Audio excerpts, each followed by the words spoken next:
여러분은 매일의 기도가 끝날 때 어떤 마음으로 아멘을 고백하고 계신가요? 많은 분들이 무의식적으로, 습관적으로, 기계적인 입술의 마침표처럼 아멘을 말합니다. 하지만 성경에서 말씀하시는 아멘의 의미는 결코 단순하지 않습니다. 아멘은 기도의 끝을 알리는 표시가 아니라 기도의 문을 열어 하나님의 보좌 앞에 올려드리는 믿음의 서명입니다.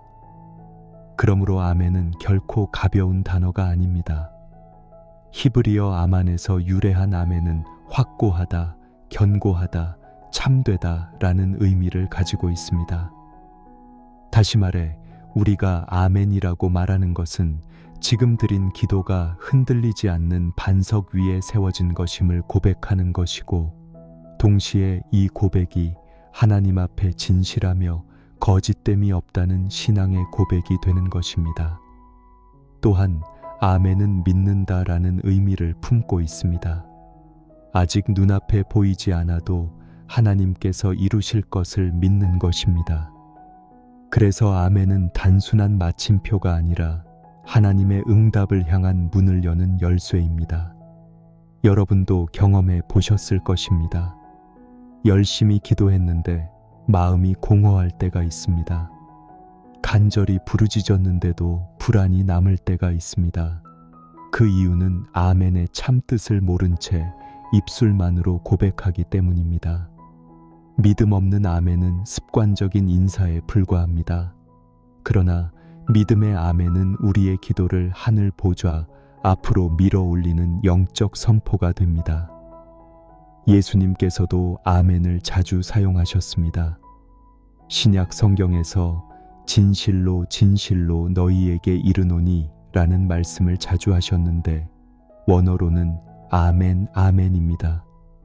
예수님은 중요한 말씀을 하실 때마다 아멘을 2번이나 반복하시며 이 말씀이 절대적으로 확실하고 반드시 이루어진 진리임을 강조하셨습니다.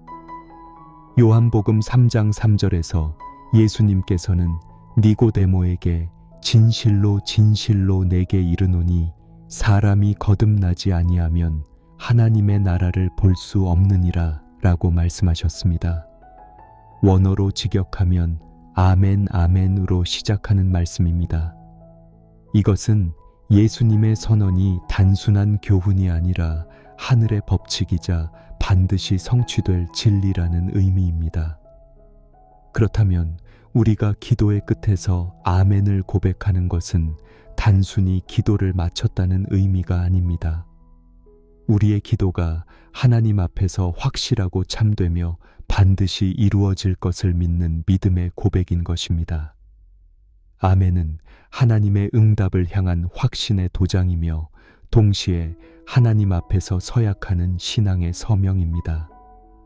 구약에서도 하나님의 말씀을 들을 때마다 백성들은 아멘으로 화답했습니다. 느헤미야 8장 6절에서 말씀하시길 에스라가 위대하신 하나님 여호와를 송축하매 모든 백성이 손을 들고 아멘 아멘 하고 응답하고 얼굴을 땅에 대고 여호와께 경배하니라 하였습니다. 백성들이 아멘이라고 응답한 것은 단순한 동의가 아니라 말씀 앞에 삶을 맡기겠다는 결단이었습니다. 또한 신명기 27장에서 모세가 율법을 선포할 때 백성들은 12번이나 아멘으로 응답했습니다. 이는 단순한 청취가 아니라 말씀대로 살겠다는 헌신의 고백이었습니다. 사도 바울도 고린도후서 1장 20절에서 하나님의 약속은 얼마든지 그리스도 안에서 예가 되니 그런즉 그로 말미암아 우리가 아멘하여 하나님께 영광을 돌리게 되느니라 라고 말씀하셨습니다. 하나님의 모든 약속은 예수 그리스도 안에서 이미 성취되었기에 우리가 아멘으로 화답할 때 하나님께 영광이 돌아가는 것입니다. 여러분, 아멘은 우리의 힘없는 입술이 드릴 수 있는 가장 강력한 믿음의 무기입니다.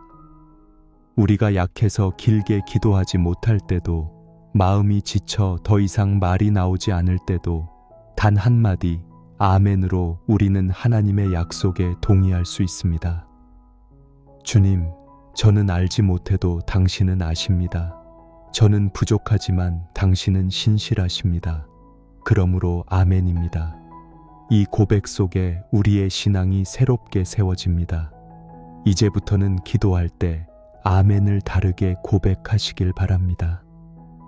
그냥 끝맺는 습관적인 인사가 아니라 믿음의 도장, 확신의 선언, 응답에 대한 서명으로 고백하십시오.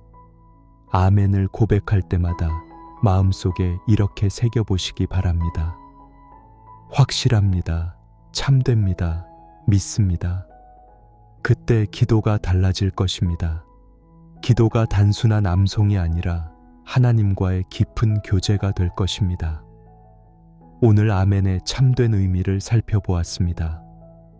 이제부터는 주기도문 속에 숨겨진 비밀들을 하나하나 풀어가며 우리가 그동안 놓쳐온 하나님의 깊은 뜻을 함께 나누려 합니다.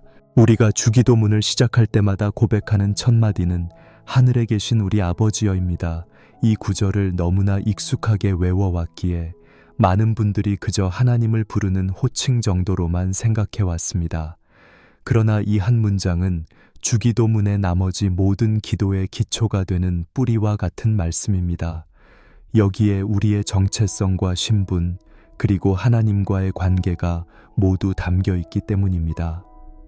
먼저 하늘에 계신 이라는 표현을 살펴보겠습니다. 이것은 단순히 하나님이 저 높은 하늘 어딘가에 계신다는 공간적 개념을 말하는 것이 아닙니다. 여기서 하늘은 하나님의 절대적인 권세와 주권을 상징합니다. 곧 하나님께서 온 세상 위에 계시며 모든 만물을 다스리시는 분이심을 선포하는 것입니다. 우리의 기도는 무능한 사람이나 한정된 존재에게 드리는 것이 아니라 온 우주를 주관하시는 전능하신 하나님께 드리는 것임을 이 첫 구절에서부터 고백하는 것입니다. 구약시대의 백성들은 하나님의 이름을 함부로 부를 수 없었습니다. 여호와라는 이름조차 너무 거룩해서 감히 입에 담기를 두려워했습니다. 그런데 예수님께서는 우리에게 하나님을 아버지라고 부르라고 가르치셨습니다. 여러분, 이것이 얼마나 놀라운 특권인지 아십니까? 아버지라는 말은 원어로 아빠입니다. 이는 유대인 아이들이 아버지를 친밀하게 부를 때 쓰던 말로 우리말로 하자면 아빠에 가까운 호칭입니다. 거룩하시고 두려우신 하나님을 우리가 아빠라고 부를 수 있게 되었다는 사실, 이것이 바로 복음의 핵심이자 주기도문의 첫 번째 비밀입니다. 더욱 중요한 것은 예수님께서 나의 아버지가 아니라 우리 아버지라고 가르치셨다는 점입니다. 우리는 홀로 기도하는 것 같아도 사실은 온 세상 수많은 성도들과 함께 한 아버지께 나아가는 것입니다. 새벽에 혼자 무릎 꿇고 눈물로 기도할 때도, 밤늦게 방 안에서 홀로 한숨 섞인 기도를 드릴 때도 우리는 결코 혼자가 아닙니다. 같은 믿음을 가진 형제 자매들과 영적으로 연결되어 동일한 아버지께 나아가고 있는 것입니다. 그러므로 우리 아버지라는 고백에는 공동체적 위로와 연합의 은혜가 담겨 있습니다. 여러분, 외로움이 몰려올 때가 있으십니까? 사람들에게 이해받지 못하고 홀로 버려진 것처럼 느껴질 때가 있습니까? 그때 우리 아버지라고 부르는 이 말씀을 깊이 되새기시기 바랍니다. 우리는 결코 고아가 아닙니다. 우리는 영적 가족 안에서 함께 부름을 받은 존재입니다. 이 사실 하나만으로도 우리의 삶은 큰 위로를 얻을 수 있습니다. 아버지라는 호칭은 단순히 친밀감만을 뜻하지 않습니다. 아버지와 자녀의 관계에는 반드시 책임과 보호가 따릅니다. 아버지는 자녀의 필요를 공급합니다. 아버지는 자녀를 보호하고 인도합니다. 아버지는 자녀를 교육하고 바른 길로 훈련시킵니다. 아버지는 자녀에게 유업을 물려줍니다. 그러므로 우리가 하나님을 아버지라 부르는 순간 하나님께서 우리의 삶을 책임지신다는 약속을 붙드는 것입니다. 로마서 8장 15절에서 사도 바울은 이렇게 말씀하셨습니다. 너희는 다시 무서워하는 종의 영을 받지 아니하고 양자의 영을 받았으므로 우리가 아빠 아버지라 부르짖느니라. 우리가 하나님을 아버지라 부를 수 있는 것은 예수 그리스도의 십자가와 부활로 인해 우리가 하나님의 자녀로 입양되었기 때문입니다. 성령께서 우리 안에 거하시며 하나님을 아버지라고 고백할 수 있게 하십니다. 이는 단순한 호칭이 아니라 우리의 신분을 선포하는 것입니다. 여러분, 자녀가 아버지께 무엇이든지 구할 수 있는 권리를 가진 것처럼 우리도 하나님께 담대히 구할 수 있습니다. 마태복음 7장 9절에서 11절까지 예수님께서는 이렇게 말씀하셨습니다. 너희 중에 누가 아들이 떡을 달라 하는데 돌을 주며 생선을 달라 하는데 뱀을 줄 사람이 있겠느냐? 너희가 악한 자라도 좋은 것으로 자식에게 줄 줄 알거든 하물며 하늘에 계신 너희 아버지께서 구하는 자에게 좋은 것으로 주시지 않겠느냐? 여러분, 이 말씀을 기억하십시오. 하늘에 계신 아버지는 우리에게 필요한 것을 가장 잘 아시고 가장 좋은 것으로 주시는 분이십니다. 그러므로 하늘에 계신 우리 아버지여 라는 기도는 단순한 인사가 아닙니다. 이것은 곧 하나님께서 나의 삶을 책임지신다는 확신의 선포이며 나는 하나님의 자녀라는 정체성의 고백입니다. 이 고백이 기도의 첫머리에 자리하고 있기에 주기도문 전체가 흔들리지 않는 반석 위에 세워질 수 있는 것입니다. 여러분, 혹시 지금 삶의 무게가 너무 무겁습니까? 경제적인 문제, 가족의 갈등, 질병과 연약함으로 인해 하나님께 무엇을 구해야 할지조차 모르겠습니까?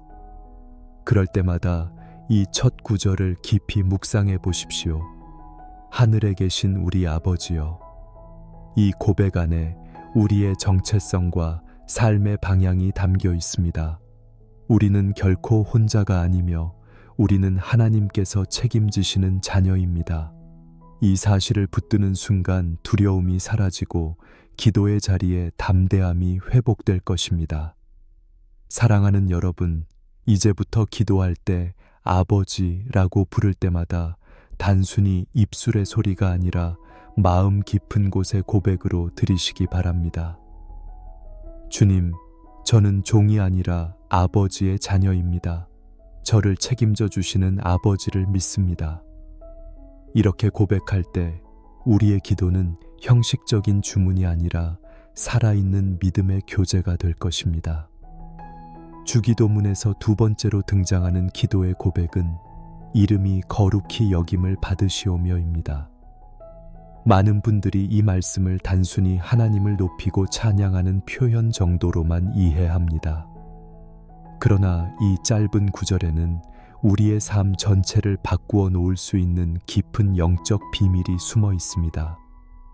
왜냐하면 하나님의 이름이 거룩히 여김을 받는다는 것은 단순한 칭송이 아니라 하나님께서 우리의 삶과 역사 속에서 그분의 거룩함과 영광을 드러내신다는 의미이기 때문입니다. 먼저 성경에서 이름은 단순한 호칭이 아닙니다. 이름은 그 존재의 본질과 성품, 권능을 나타냅니다. 그러므로 하나님의 이름이 거룩히 여김을 받는다는 것은 하나님의 성품과 능력, 그분의 거룩하심이 온전히 드러나고 존중받는다는 뜻입니다. 그런데 중요한 것은 이 말씀이 단순히 사실을 묘사하는 문장이 아니라 우리가 하나님께 간구하는 기도문이라는 사실입니다. 즉, 하나님의 이름을 거룩하게 하옵소서라는 간절한 요청인 것입니다. 여러분, 왜 예수님께서는 이 기도를 두 번째 자리에 두셨을까요? 우리가 무엇을 구하기 이전에, 우리의 필요를 하나님께 아뢰기 이전에 먼저 하나님의 이름이 거룩히 여김을 받기를 구하게 하신 이유가 있습니다. 그것은 기도의 중심이 나의 필요에 있지 않고 하나님의 영광에 있기 때문입니다. 기도는 내 뜻을 이루는 수단이 아니라 하나님의 뜻과 영광을 드러내는 자리입니다. 그러므로 우리가 기도를 시작하며 가장 먼저 구해야 할 것은 하나님의 이름이 우리의 삶을 통해 거룩히 여김을 받는 것입니다. 에스겔 36장 23절에서 하나님께서는 이렇게 말씀하셨습니다. 열국 가운데서 더럽힘을 받은 나의 큰 이름을 거룩하게 할지라. 곧 너희가 그들 중에서 더럽힌 이름이라. 내가 너희로 말미암아 나의 거룩함을 그들의 눈앞에서 나타낼 때에 내가 여호와인 줄을 그들이 알리라. 이 말씀은 하나님의 이름이 어떻게 거룩히 여김을 받는지를 분명히 보여줍니다.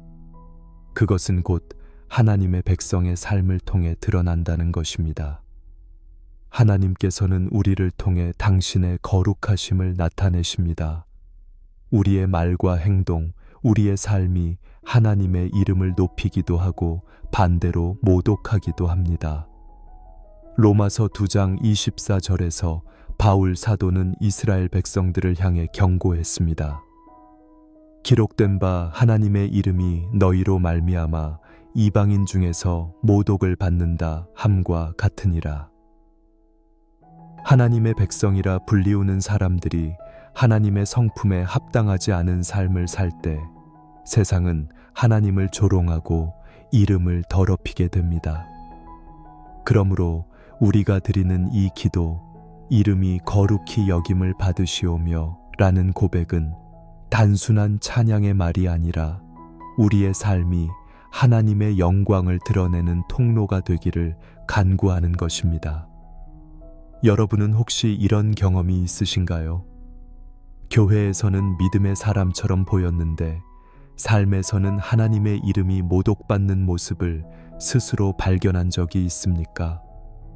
신앙 고백은 열심히 했지만 언행과 삶이 일치하지 않아 부끄러웠던 순간이 있습니까? 사실 우리 모두가 그런 연약함을 경험합니다. 그렇기 때문에 우리는 더욱 간절히 주님, 제 삶을 통해 하나님의 이름이 거룩히 여김을 받게 하소서라고 기도해야 합니다. 이 고백은 단순한 찬양이 아니라 회개의 고백이기도 합니다.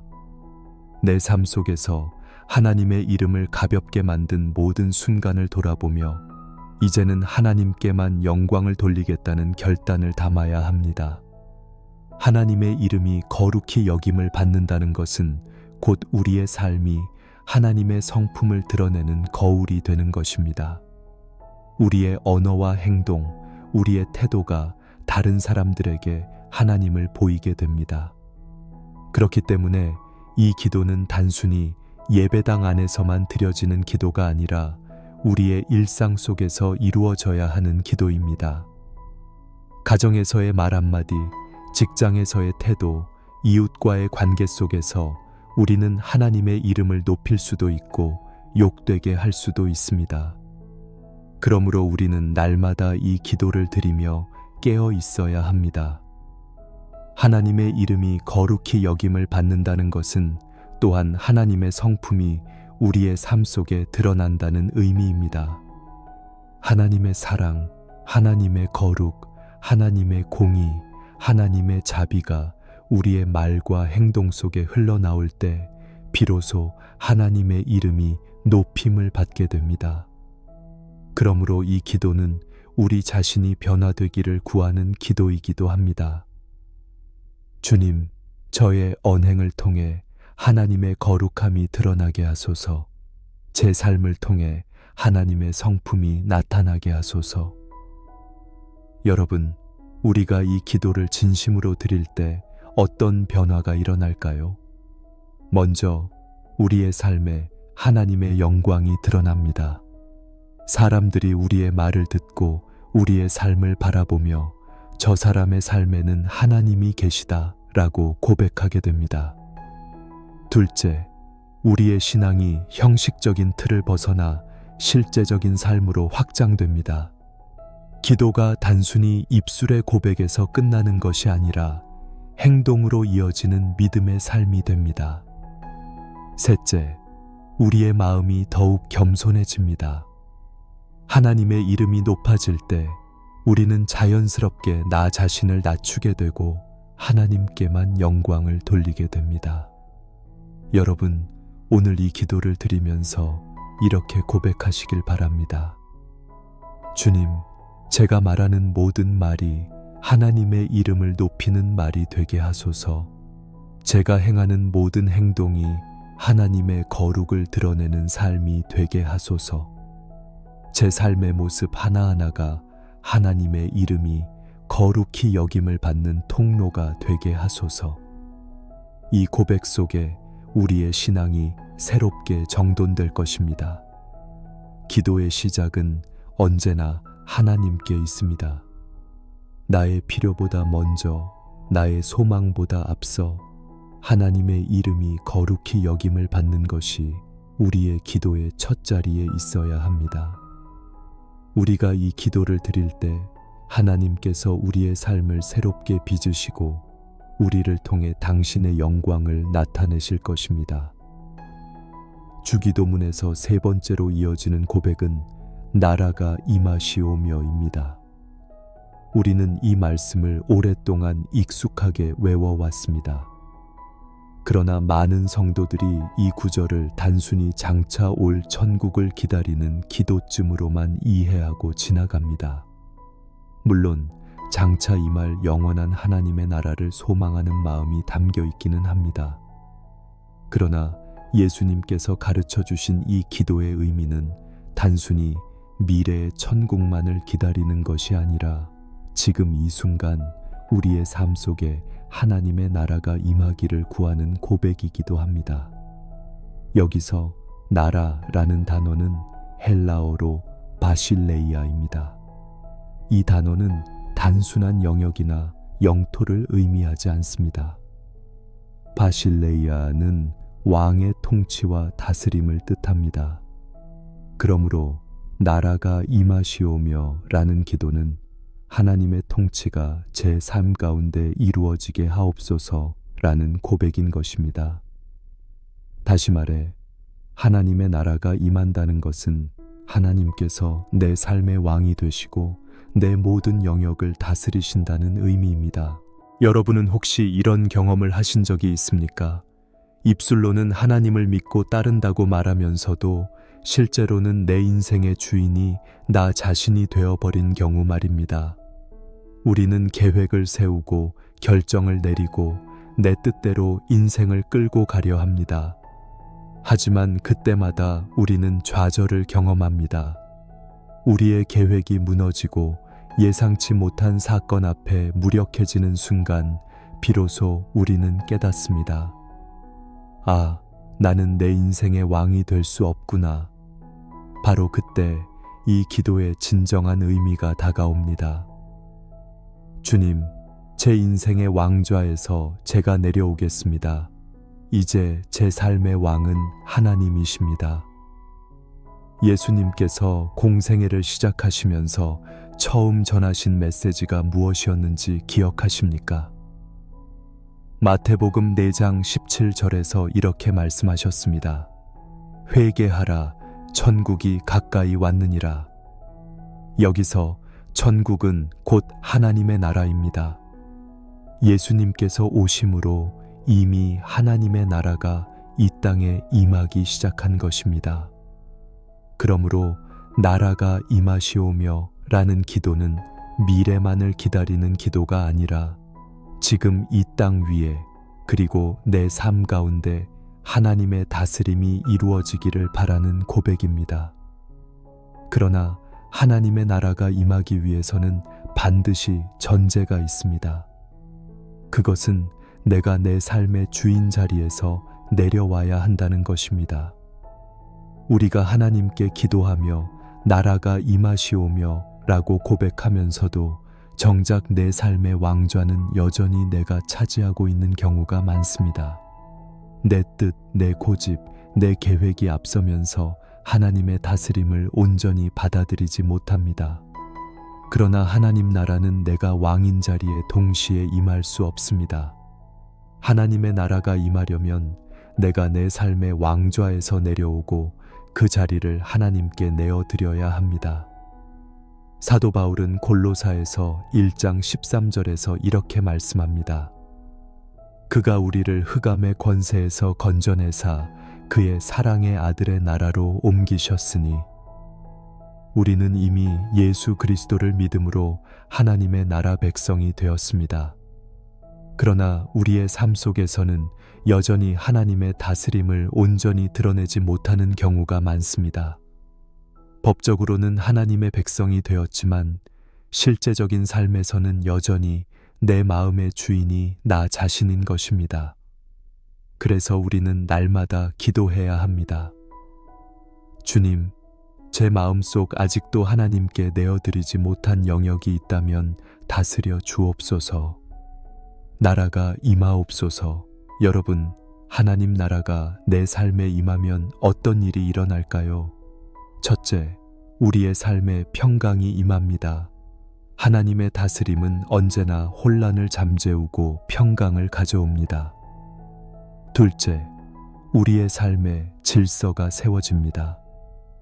우리가 하나님 나라의 질서 속에 순종할 때 우리의 삶은 혼돈이 아니라 질서와 방향성을 갖게 됩니다. 셋째, 우리의 삶에 능력이 나타납니다. 하나님의 다스림은 단순한 권위가 아니라 능력입니다. 내 힘으로 할 수 없었던 일들이 하나님의 통치 안에서 이루어지는 것을 경험하게 됩니다. 여러분, 혹시 여러분의 삶 속에 하나님께 내어드리지 못한 영역은 무엇입니까? 물질입니까? 관계입니까? 아니면 내 마음의 깊은 상처입니까? 우리는 종종 어떤 부분은 하나님께 맡기지만 어떤 부분은 내가 꼭 붙잡고 놓지 않으려 합니다. 그러나 나라가 임하시오며 라고 기도한다는 것은 모든 영역을 하나님께 내어드린다는 의미입니다. 주님, 제 인생 전체가 하나님의 통치 아래 있기를 원합니다. 이 고백이야말로 진정한 신앙의 고백입니다. 베드로전서 5장 7절은 이렇게 말씀합니다. 너희 염려를 다 주께 맡기라. 이는 그가 너희를 돌보심이라. 내가 걱정하고 붙들고 있는 모든 영역을 하나님께 내어드릴 때 그 자리에 하나님의 나라가 임합니다. 그때 우리는 비로소 자유와 평안을 경험하게 됩니다. 그러므로 사랑하는 여러분, 오늘 기도하실 때 이렇게 고백해 보시길 바랍니다. 하나님, 제 인생의 왕좌에서 제가 내려옵니다. 이제 제 삶의 주인은 제가 아니라 하나님이십니다. 나라가 임하옵소서. 제 가정에 하나님의 나라가 임하게 하소서. 제 일터에 하나님의 나라가 임하게 하소서. 제 마음과 생각에 하나님의 나라가 임하게 하소서. 이 고백이 우리의 삶을 변화시키는 시작이 될 것입니다. 나라가 임하시오며 라는 기도는 결국 항복의 기도입니다. 내 고집을 내려놓고 내 뜻을 접고 하나님께 온전히 나의 삶을 맡기는 것입니다. 그러나 항복은 패배가 아니라 승리입니다. 하나님의 통치 앞에 항복할 때 우리는 세상과 사탄의 억압에서 자유를 얻습니다. 항복할 때 진정한 승리가 찾아옵니다. 사랑하는 여러분, 나라가 임하라는 이 기도를 단순히 외우는 것으로 그치지 마십시오. 여러분의 삶의 왕좌를 돌아보시고 아직도 내가 붙들고 있는 부분이 있다면 과감히 하나님께 내어드리시기 바랍니다. 그때부터 여러분의 삶에 하나님의 나라가 임하게 될 것입니다. 그 나라가 임할 때 비로소 진정한 평강과 자유, 능력과 영광이 나타날 것입니다. 우리가 주기도문을 드릴 때 반드시 고백하게 되는 네 번째 기도의 간구는 뜻이 하늘에서 이루어진 것 같이 땅에서도 이루어지이다입니다. 이 구절은 너무나 자주 외워왔기 때문에 대부분의 성도들이 단순히 하나님의 뜻이 이루어지기를 바랍니다 라는 정도로만 이해하고 지나갑니다. 그러나 예수님께서 이 말씀을 기도 안에 넣으신 이유는 단순히 소망을 표현하는 데 있지 않습니다. 여기에는 우리의 삶과 신앙 전체를 뒤흔들 수 있는 깊은 비밀이 담겨 있습니다. 먼저 우리는 하늘에서라는 표현을 주목해야 합니다. 하늘에서 하나님의 뜻은 어떻게 이루어집니까? 하늘의 천사들은 하나님의 명령을 받으면 조금의 지체도 없이 단 한마디의 불평도 없이 기쁨으로 즉시 순종합니다. 하나님의 뜻은 하늘에서 완전하고 즉각적으로 이루어집니다. 그러므로 우리가 뜻이 하늘에서 이루어진 것 같이 땅에서도 이루어지이다 라고 기도하는 것은 바로 그 하늘의 순종이 우리의 삶 속에서도 이루어지기를 간구하는 것입니다. 여러분, 우리의 모습은 어떻습니까? 우리는 하나님의 뜻을 알면서도 때로는 미루고 불평하며 심지어 거부할 때가 있습니다. 하나님께서 말씀을 통해 분명히 보여주셨음에도 내 상황과 감정을 앞세워 따르지 못할 때가 많습니다. 그래서 우리는 매일 이 기도를 드려야 합니다. 주님, 제가 하늘의 천사들처럼 즉시 기쁨으로 온전히 순종하게 하옵소서. 이것이 바로 이 기도의 본질입니다. 또한 이 기도는 단순히 하나님 당신의 뜻이 그냥 이루어지길 바랍니다 라는 소극적인 고백이 아닙니다. 여기에는 적극적인 헌신이 담겨 있습니다. 하나님, 당신의 뜻이 이루어지기를 원합니다. 그러나 그것이 저와 무관하게 이루어지는 것이 아니라 저를 통해 이루어지게 하옵소서. 곧 이 기도는 나 자신이 하나님의 뜻을 이루는 도구가 되기를 헌신하는 고백입니다. 에베소서 2장 10절에서 바울 사도는 이렇게 말씀합니다. 우리는 그가 만드신 바라 그리스도 예수 안에서 선한 일을 위하여 지으심을 받은 자니 이 일은 하나님이 전에 예비하사 우리로 그 가운데서 행하게 하려 하심이라. 하나님께서는 이미 우리 각자의 삶 속에 당신의 뜻을 두셨고 그 뜻을 이루기 위해 우리를 창조하시고 부르셨습니다. 그러므로 뜻이 하늘에서 이루어진 것 같이 땅에서도 이루어지이다 라는 기도는 하나님의 예비하신 계획 속에 내가 동참하기를 결단하는 고백입니다.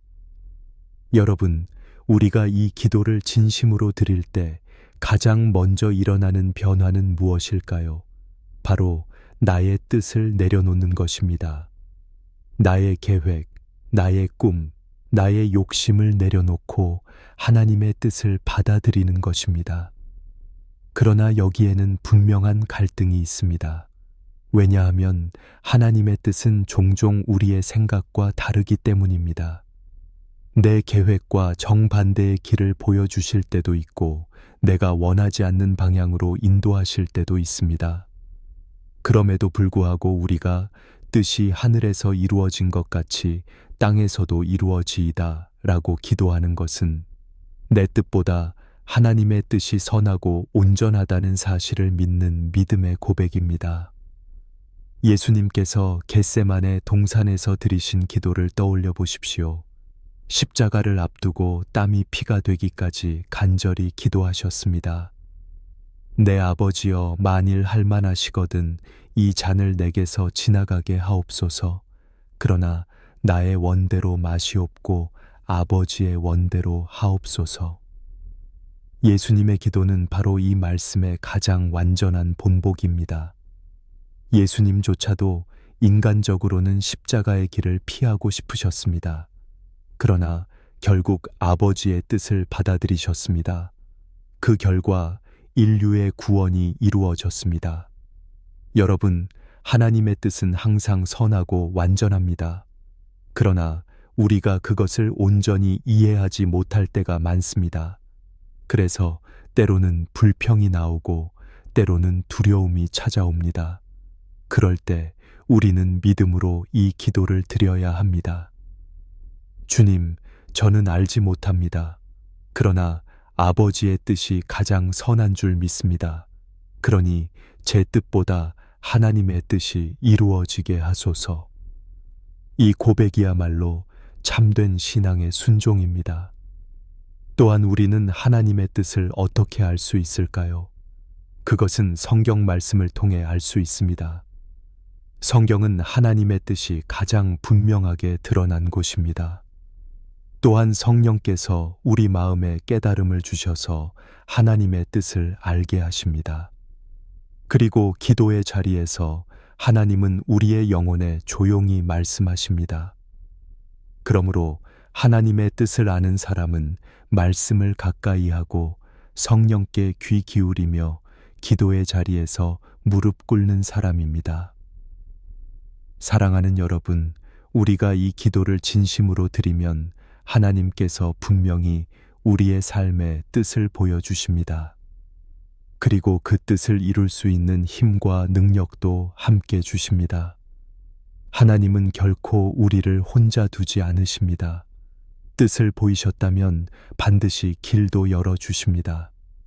그러므로 오늘 우리가 이 말씀을 묵상하면서 이렇게 고백해야 합니다. 주님, 제 뜻을 내려놓습니다. 하나님의 뜻이 이루어지기를 원합니다. 제가 천사들처럼 즉시 기쁨으로 자발적으로 순종하기 원합니다. 제 삶을 통해 하나님의 뜻이 드러나게 하옵소서. 이 고백이 있을 때 우리의 삶은 하나님께서 예비하신 선한 길로 인도될 것입니다. 결국 뜻이 하늘에서 이루어진 것 같이 땅에서도 이루어지이다 라는 기도는 나의 뜻과 하나님의 뜻 사이에서 갈등하는 영혼이 최종적으로 하나님께 항복하는 기도입니다. 그러나 이 항복은 결코 패배가 아닙니다. 하나님의 뜻에 항복할 때 우리는 비로소 참된 자유와 평강을 얻게 됩니다. 내 뜻대로 되지 않았지만 하나님의 뜻대로 되었기에 결국은 가장 선한 길임을 깨닫게 됩니다. 이것이 바로 신앙의 놀라운 역설입니다. 주기도문을 따라 기도하다 보면 누구나 입술에 익숙한 구절이 있습니다. 오늘 우리에게 일용할 양식을 주시옵고. 많은 분들이 이 말씀을 단순히 매일 먹을 것을 주시기를 바라는 기도로 이해합니다. 그러나 예수님께서 이 말씀을 가르쳐 주신 의도는 단순히 음식만을 구하는 차원에 머물지 않습니다. 이 짧은 한 구절 속에는 우리의 신앙을 매일 새롭게 세워주는 놀라운 원리가 담겨 있습니다. 먼저 오늘이라는 단어에 주목해 보아야 합니다. 예수님은 왜 오늘이라고 말씀하셨을까요? 우리는 보통 내일을 걱정하고 한 달치, 1년치를 미리 확보해 두어야 마음이 놓입니다. 그러나 하나님께서 우리에게 가르쳐 주신 기도는 오늘 필요한 것을 달라는 것입니다. 다시 말해, 하나님께서 우리에게 원하시는 것은 내일의 걱정을 미리 당겨오는 불안한 삶이 아니라 날마다 하나님께 의지하며 살아가는 삶입니다. 출애굽기에서 이스라엘 백성이 광야를 지나던 때를 기억하십니까? 하나님께서 하늘에서 만나를 내려주셨습니다. 그러나 그 만나는 분명한 원칙이 있었습니다. 하루치만 거둘 수 있었고 그 이상 거두면 썩어버렸습니다. 단 안식일 전날에만 이틀치를 거둘 수 있었습니다. 하나님께서 이렇게 하신 이유는 단순히 양식의 양을 제한하시려는 것이 아니라 날마다 하나님께 의지하는 법을 가르치시기 위함이었습니다. 오늘 필요한 것은 오늘 주시는 하나님, 바로 그분께 매일 의지하도록 훈련시키신 것입니다. 그러므로 우리가 오늘 우리에게 일용할 양식을 주시옵고 라고 기도할 때는 단순히 쌀과 빵과 같은 음식만 구하는 것이 아닙니다.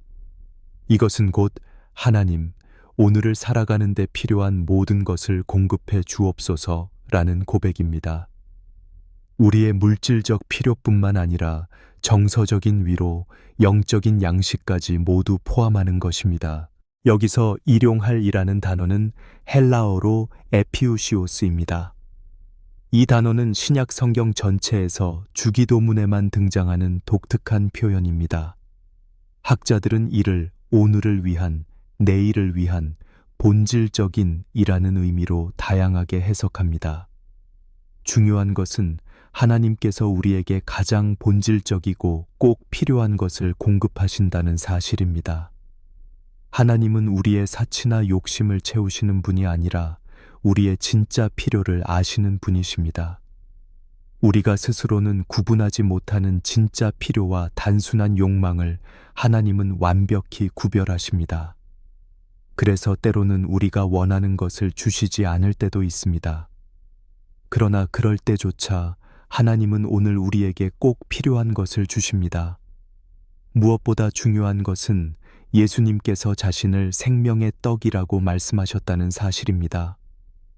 요한복음 6장 35절에서 예수님은 내가 곧 생명의 떡이니 내게 오는 자는 결코 줄이지 아니할 터이요 나를 믿는 자는 영원히 목마르지 아니하리라 라고 말씀하셨습니다. 그렇습니다. 진정한 일용할 양식은 단순히 물질적인 음식이 아니라 곧 예수 그리스도 자신입니다.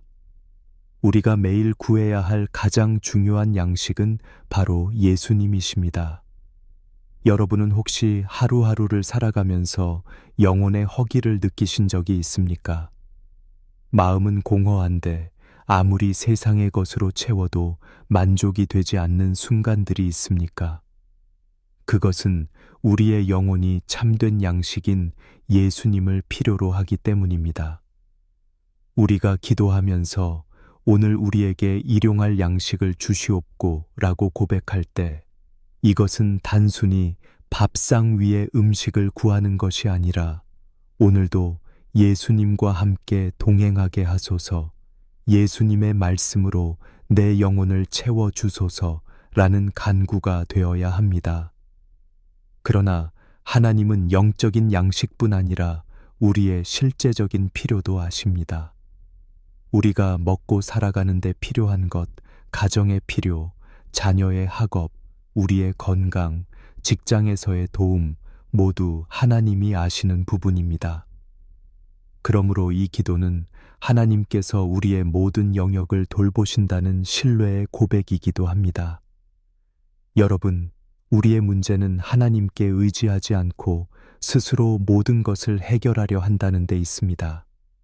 그래서 우리는 늘 불안하고 초조합니다. 그러나 하나님께서는 오늘도 말씀하십니다. 너희 염려를 다 내게 맡기라. 나는 너희를 돌보는 아버지다. 우리가 매일 이 기도를 드릴 때마다 하나님은 우리의 하루를 새롭게 채우시고 우리의 필요를 그때그때 공급해 주십니다. 여러분, 혹시 지금 마음속에 무거운 필요가 있으십니까? 경제적인 문제, 건강의 문제, 가족 간의 갈등으로 인해 마음이 무너져 있습니까? 그렇다면 오늘 이 기도를 드리십시오. 주님, 오늘도 제게 필요한 양식을 공급해 주옵소서. 물질적 필요뿐만 아니라 제 영혼을 새롭게 하소서. 무엇보다 예수님을 제 마음에 채워 주소서. 이 기도가 우리의 하루를 새롭게 열어줄 것입니다. 사랑하는 여러분, 하나님은 먼 미래의 필요만 채우시는 분이 아닙니다. 하나님은 오늘 우리와 함께 하시며 오늘 필요한 것을 채우시는 분이십니다. 우리가 매일매일 하나님을 의지하며 살아갈 때 우리의 삶은 염려와 걱정이 아니라 감사와 평강으로 가득하게 될 것입니다.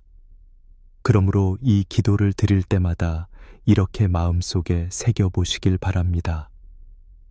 하나님, 오늘 제가 살아가기에 필요한 모든 것을 주시는 분은 오직 주님이십니다. 오늘도 제게 말씀을 주시고 은혜를 주시고 힘을 주시고 양식을 주옵소서. 이 고백 속에서 우리의 삶은 날마다 새 힘을 얻을 것입니다. 주기도문의 6번째 간구는 우리가 우리에게 죄 지은 자를 사하여 준 것 같이 우리 죄를 사하여 주시옵고입니다. 이 구절은 단순히 용서를 구하는 짧은 기도가 아닙니다. 오히려 주기도문 전체 중에서 가장 도전적이고 가장 우리의 마음을 깊이 찌르는 말씀이라 할 수 있습니다. 왜냐하면 이 기도는 하나님의 용서와 우리의 용서가 서로 연결되어 있기 때문입니다. 우리는 매일 하나님께 용서를 구합니다. 그러나 동시에 하나님께서는 우리에게 이렇게 말씀하십니다. 네가 다른 사람을 용서하였느냐? 네가 받은 은혜대로 내 이웃을 용서할 준비가 되어 있느냐? 이것이 바로 이 기도의 핵심입니다. 다시 말해, 하나님의 용서를 경험한 자는 반드시 다른 이들을 용서하게 되어 있다는 것입니다. 예수님께서는 마태복음 6장 14절과 15절에서 이렇게 말씀하셨습니다. 너희가 사람의 잘못을 용서하면 너희 하늘 아버지께서도 너희 잘못을 용서하시려니와 너희가 사람의 잘못을 용서하지 아니하면 너희 아버지께서도 너희 잘못을 용서하지 아니하시리라. 이 말씀은 결코 가볍게 들을 수 있는 말씀이 아닙니다. 하나님의 자비와 은혜를 구하면서도 정작 내 마음에 미움과 원망을 품고 있다면 우리의 기도는 온전하지 않습니다. 여러분은 혹시 용서하지 못한 마음 때문에 고통당한 적이 있으십니까?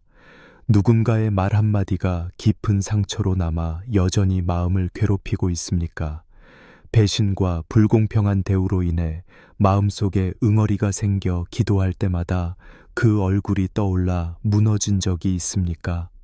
바로 그때 이 기도가 우리에게 다가옵니다. 주님, 저를 용서하신 것 같이 저도 제게 잘못한 일을 용서하게 하소서. 그러나 우리는 흔히 이렇게 말합니다. 저 사람은 용서할 수 없습니다. 너무 큰 상처를 줬습니다. 제 힘으로는 도저히 불가능합니다. 맞습니다. 우리의 힘으로는 불가능합니다. 그러나 우리가 하나님의 용서를 경험했다면 성령께서 우리 안에 역사하셔서 불가능한 용서를 가능하게 하십니다. 에베소서 4장 32절에서 바울은 이렇게 권면합니다. 서로 친절하게 하며 불쌍히 여기며 서로 용서하기를 하나님이 그리스도 안에서 너희를 용서하심과 같이 하라. 우리가 다른 사람을 용서할 수 있는 이유는 단 하나입니다. 하나님께서 먼저 우리를 용서하셨기 때문입니다. 우리 죄가 너무 커서 결코 스스로 갚을 수 없었지만 예수님께서 십자가에서 대신 값을 치르시고 우리를 용서하셨습니다. 그러므로 그 은혜를 경험한 자는 마땅히 다른 이들을 용서할 수 있어야 합니다. 용서란 무엇입니까? 용서는 잘못을 잊는 것이 아닙니다. 용서는 상처를 지워버리는 것도 아닙니다. 용서는 상대방이 나에게 진 빚을 더 이상 요구하지 않겠다고 선언하는 것입니다.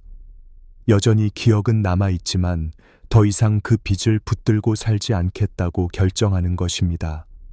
그러므로 용서는 감정이 아니라 결단입니다. 용서를 하지 못하면 어떻게 됩니까?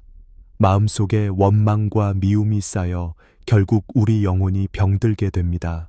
마치 독을 매일 조금씩 마시는 것과 같습니다. 결국 피해를 보는 것은 상대방이 아니라 나 자신입니다. 그러나 용서를 하면 어떻게 됩니까? 마음속 짐이 풀어지고 자유가 찾아옵니다. 하나님의 사랑이 우리 안에서 흘러가게 됩니다. 용서는 상대방을 위한 것이기도 하지만 무엇보다 나 자신을 살리는 길입니다.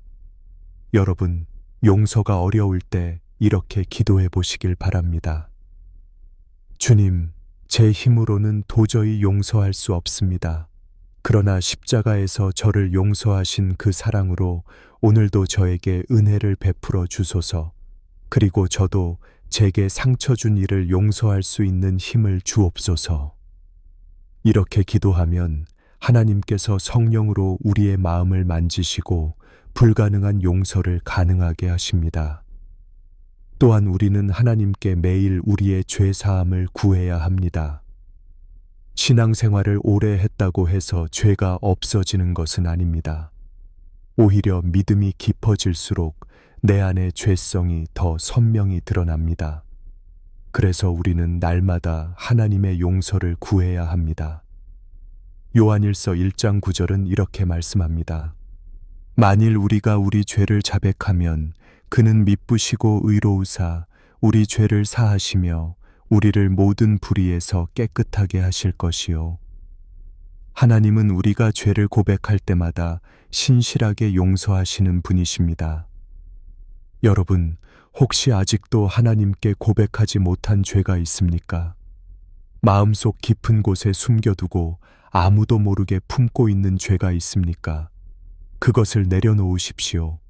하나님은 책망하시려는 것이 아니라 용서하시려는 분이십니다. 죄를 숨기면 더 무겁지만 고백하면 자유가 찾아옵니다. 우리가 우리에게 죄 지은 자를 사하여 준 것 같이 우리 죄를 사하여 주시옵고, 이 기도는 결국 두 가지 고백을 동시에 담고 있습니다. 하나는 하나님께 우리의 죄 사함을 간구하는 것이고, 다른 하나는 우리도 다른 이를 용서하겠다는 결단입니다. 하나님께 용서받은 자는 반드시 용서를 흘려보내야 합니다. 이것이 주기도문이 가르치는 놀라운 영적 원리입니다. 사랑하는 여러분, 혹시 지금 여러분의 마음에 떠오르는 사람이 있습니까? 여전히 미워하고 용서하지 못해 마음이 괴로운 사람이 있습니까? 오늘 이 기도를 드리며 그 이름을 하나님 앞에 올려놓으시기 바랍니다. 그리고 이렇게 고백하십시오. 주님, 저를 용서하신 것처럼 저도 이 사람을 용서하겠습니다. 제 감정은 아직 준비되지 않았지만 제 의지를 주님께 드립니다. 이 결단이 있을 때 하나님께서 우리의 마음을 새롭게 하시고 진정한 자유를 주실 것입니다. 주기도문 속 7번째 간구는 이렇게 이어집니다. 우리를 시험에 들게 하지 마시옵고 다만 악에서 구하옵소서.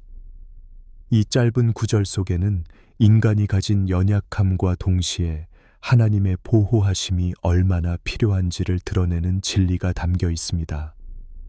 많은 성도들이 이 말씀을 외우며 기도해 왔지만 정작 그 의미를 깊이 묵상한 적은 많지 않습니다.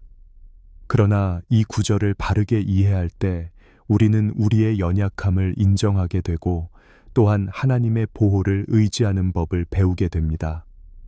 먼저 우리는 시험이라는 단어의 의미를 정확히 알아야 합니다. 원어 헬라어로 페이라스모스라는 단어는 두 가지 의미를 가지고 있습니다. 하나는 하나님께서 우리를 연단하시기 위해 허락하시는 시험이고, 또 하나는 사탄이 우리를 넘어뜨리기 위해 주는 유혹입니다. 하나님은 결코 우리를 죄로 빠뜨리시는 분이 아니십니다.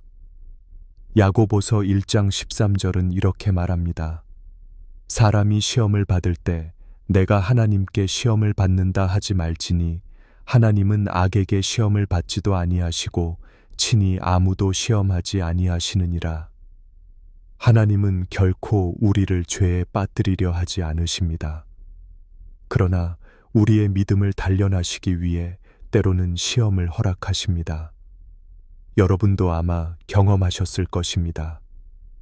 평안할 때는 몰랐던 내 신앙의 깊이가 어려움과 시험을 통해 드러날 때가 있습니다. 때로는 믿음이 흔들리는 상황 속에서 오히려 하나님을 더 깊이 붙들게 되는 경우도 있습니다. 이것이 하나님께서 허락하시는 연단의 시험입니다. 그러나 사탄은 이 시험을 이용해 우리를 죄로 끌어들이려 합니다. 그래서 예수님께서는 우리에게 이렇게 기도하라고 가르치신 것입니다. 우리를 시험에 들게 하지 마시옵고, 곧 우리가 감당할 수 없는 시험에 빠지지 않게 지켜달라는 간구입니다. 사도 바울은 고린도전서 10장 13절에서 이렇게 말합니다. 사람이 감당할 시험 밖에는 너희가 당한 것이 없나니 오직 하나님은 미쁘사 너희가 감당하지 못할 시험 당함을 허락하지 아니하시고 시험 당할 즈음에 또한 피할 길을 내사 너희로 능히 감당하게 하시느니라. 하나님은 결코 우리가 감당할 수 없는 시험을 허락하지 않으십니다. 시험이 올 때마다 이미 피할 길도 함께 준비해 두셨습니다. 그러므로 우리는 시험을 두려워할 필요가 없습니다. 그러나 여전히 우리는 연약하기 때문에 날마다 하나님께 간구해야 합니다. 주님, 제가 감당하지 못할 시험에는 들지 않게 하시고 넘어지지 않도록 저를 붙들어 주옵소서. 그리고 이어지는 기도의 내용은 다만 악에서 구하옵소서입니다. 여기서 악이라는 단어는 단순히 나쁜 일을 의미하는 것이 아닙니다. 원어로는 호포네로스인데 이는 곧 악한 자, 즉 사탄을 가리키는 표현입니다. 예수님께서는 우리가 단순히 악한 상황에서 벗어나기를 기도하기 원하신 것이 아니라 사탄의 권세와 유혹에서 보호받기를 간구하도록 가르치신 것입니다. 베드로전서 5장 8절은 이렇게 경고합니다. 근신하라 깨어라. 너희 대적 마귀가 우는 사자같이 두루다니며 삼킬 자를 찾나니. 사탄은 우리가 조금이라도 방심할 때 우리를 넘어뜨리려 달려듭니다. 그렇기 때문에 우리는 날마다 하나님의 보호하심을 구해야 합니다. 영적 전쟁은 눈에 보이지 않지만 실제로 매 순간 일어나고 있습니다. 우리의 가정에서, 우리의 마음에서, 우리의 관계 속에서 사탄은 끊임없이 틈을 타려 합니다. 사도 바울도 에베소서 6장에서 영적 전신갑주를 입으라고 권면합니다. 끝으로 너희가 주 안에서와 그의 힘의 능력으로 강건하여지고 마귀의 괴계를 능히 대적하기 위하여 하나님의 전신갑주를 입으라. 우리의 힘으로는 사탄을 이길 수 없습니다. 그러나 하나님의 능력으로 무장할 때 우리는 승리할 수 있습니다. 그래서 예수님은 주기도문 속에 이 간구를 넣으신 것입니다. 우리가 날마다 하나님의 보호하심 속에 거하기를 원하셨던 것입니다. 여러분은 혹시 최근에 어떤 시험을 겪고 계십니까? 관계 속에서 오해와 상처로 무너지고 계십니까? 재정적인 어려움으로 마음이 눌려 있습니까? 아니면 보이지 않는 유혹 앞에 무너져 낙심하고 계십니까? 그렇다면 이 기도를 붙드십시오. 주님, 저를 시험에 들게 하지 마시옵고 다만 악한 자의 모든 공격에서 저를 보호하소서. 이 기도를 드릴 때 하나님께서 반드시 여러분을 붙드실 것입니다. 또한 우리는 기억해야 합니다. 예수님께서 이 기도를 가르쳐 주신 이유는 우리가 날마다 하나님의 은혜 없이는 한순간도 설 수 없는 존재임을 깨닫게 하기 위함입니다. 우리는 너무 연약하고 쉽게 넘어집니다. 그러나 하나님께서 우리를 붙드시면 우리는 어떤 시험도 견뎌낼 수 있습니다. 사랑하는 여러분, 오늘 이 말씀을 마음에 새기시길 바랍니다. 시험은 두렵지만 하나님은 신실하십니다. 사탄은 강하지만 하나님은 전능하십니다. 우리가 하나님께 의지하면 어떤 시험도, 어떤 유혹도, 어떤 악한 세력도 우리를 무너뜨릴 수 없습니다. 그러므로 오늘 이 기도를 드릴 때 이렇게 고백하시기 바랍니다. 하나님, 제 힘으로는 도저히 유혹을 이길 수 없습니다. 그러나 하나님의 능력으로 저는 승리할 수 있습니다. 저를 시험에 들지 않게 하시고 악한 자의 모든 공격에서 지켜 주옵소서. 이 기도가 우리의 삶을 지켜내는 가장 강력한 방패가 될 것입니다. 주기도문은 이렇게 마무리됩니다. 나라와 권세와 영광이 아버지께 영원히 있사옵나이다. 아멘. 이 마지막 고백은 단순한 마침표가 아닙니다. 앞서 우리가 드린 모든 간구와 고백을 하나님의 주권과 영광으로 봉인하는 선언입니다. 다시 말해, 주기도문의 결론은 우리의 시선을 다시 하나님께 돌려놓는 자리입니다. 기도를 마무리할 때 우리는 종종 하나님께 구한 내용에만 마음을 두고 끝맺습니다. 그러나 예수님은 마지막에 반드시 이 고백을 더하도록 가르치셨습니다. 왜냐하면 기도의 궁극적인 목적은 내 필요의 해결이 아니라 하나님의 나라와 권세와 영광이 드러나는 데 있기 때문입니다.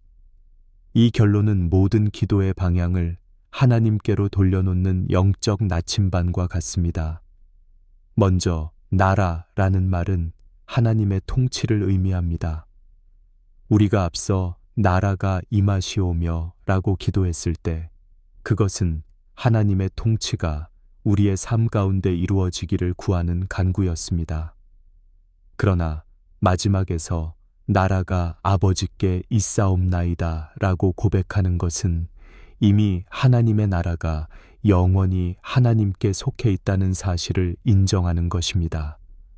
세상의 나라와 권력은 잠시 있다 사라지지만 하나님의 나라는 영원합니다.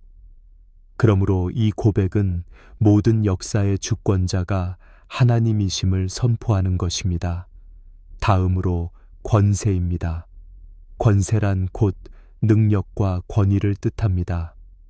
우리는 살아가면서 수많은 힘과 권세에 눌리며 삽니다. 정치적 권세, 경제적 권세, 사회적 권세가 우리의 삶을 흔듭니다. 그러나 이 마지막 고백은 선포합니다. 궁극적인 권세는 세상의 권력자가 아니라 하나님께 있다. 이 고백을 드릴 때 우리는 두려움에서 벗어나 참된 자유를 얻습니다. 세상의 권세는 잠시 우리를 누를 수 있지만 하나님의 권세는 영원하고 절대적이기 때문입니다. 그리고 영광입니다. 영광은 존귀와 찬양, 모든 명예를 의미합니다. 우리의 기도의 끝은 언제나 하나님의 영광으로 돌아가야 합니다. 아무리 많은 것을 구하고 아무리 많은 응답을 받아도 그 끝이 하나님께 영광을 돌리지 않는다면 우리의 기도는 목적을 잃어버린 것입니다. 그러나 우리가 마지막에 영광이 아버지께 있사옵나이다 라고 고백할 때 우리의 모든 기도는 하나님을 향한 찬양으로 마무리됩니다. 여러분, 이 세 가지 고백은 단순히 입술로만 드리는 말이 아닙니다. 이것은 믿음의 선언입니다. 나라와 권세와 영광이 하나님께 있음을 믿음으로 선포하는 것입니다. 이것이야말로 기도의 가장 강력한 결론입니다. 그리고 마지막에 우리는 아멘이라고 고백합니다. 앞서 제1부에서 나누었던 것처럼 아멘은 단순히 끝맺음이 아니라 믿음의 서명입니다. 확실합니다. 참됩니다. 믿습니다. 라는 고백입니다. 주기도문의 마지막 아멘은 우리가 드린 모든 간구와 고백에 믿음으로 도장을 찍는 것입니다. 하나님께서 반드시 들으시고 응답하실 것을 확신하며 내 기도가 헛되지 않았음을 믿으며 마무리하는 것입니다. 사랑하는 여러분, 이제까지 우리는 주기도문 안에 숨겨진 7가지 비밀을 함께 살펴보았습니다. 첫째, 하나님을 아버지라 부르는 특권과 정체성의 선언. 둘째, 하나님의 이름이 우리의 삶을 통해 거룩히 여김을 받기를 구하는 간구. 셋째, 하나님의 나라가 임하기를 바라는 항복의 고백. 넷째, 하나님의 뜻이 내 뜻보다 앞서 이루어지기를 바라는 순종의 결단. 다섯째, 오늘을 살아가기 위해 하나님께 의지하는 일용할 양식의 원리. 여섯째, 하나님의 용서를 경험하고 다른 이를 용서하는 은혜. 일곱째, 시험과 악에서 지켜달라는 하나님의 보호하심을 구하는 간구. 그리고 마지막으로 모든 나라와 권세와 영광이 하나님께 있음을 선포하는 찬양. 이제 주기도문은 단순히 암송해야 할 기도가 아니라 우리의 삶을 변화시키는 능력의 기도가 됩니다. 매일 입술로 외우던 그 기도 안에 이렇게 깊고 풍성한 의미가 담겨 있다는 사실을 알게 된다면 우리의 기도는 달라질 수밖에 없습니다. 여러분, 이제 주기도문을 드릴 때마다 단순히 습관적으로 입술로만 외우지 마시고 그 안에 담긴 하나님의 뜻과 진리를 깊이 새기시길 바랍니다. 그리고 마지막으로 나라와 권세와 영광이 아버지께 영원히 있사옵나이다. 아멘이라고 고백할 때마다 하나님께 모든 것을 맡기며 믿음으로 서명하는 은혜가 있기를 바랍니다. 우리의 삶은 여전히 연약하고 때로는 흔들리며 많은 어려움 속에 놓여 있습니다. 그러나 우리가 주기도문을 통해 하나님의 나라와 권세와 영광을 선포할 때 우리의 시선은 환경이 아니라 하나님께 고정됩니다. 이것이 바로 주기도문이 우리에게 주는 가장 큰 능력입니다. 여러분, 오늘도 이 고백으로 기도를 마무리해 보시길 바랍니다. 주님, 나라와 권세와 영광이 오직 아버지께만 있습니다.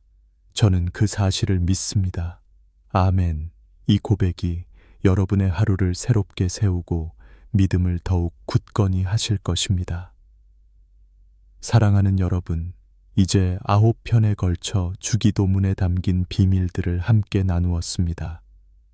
단순히 암송하는 기도가 아니라 우리의 삶을 변화시키는 능력의 기도가 되기를 소망합니다. 당신도 이러한 경험이 있다면 아래 댓글란에 아멘이라고 남겨주세요. 하나님의 은혜가 여러분의 가정과 삶 속에 충만하기를 바랍니다.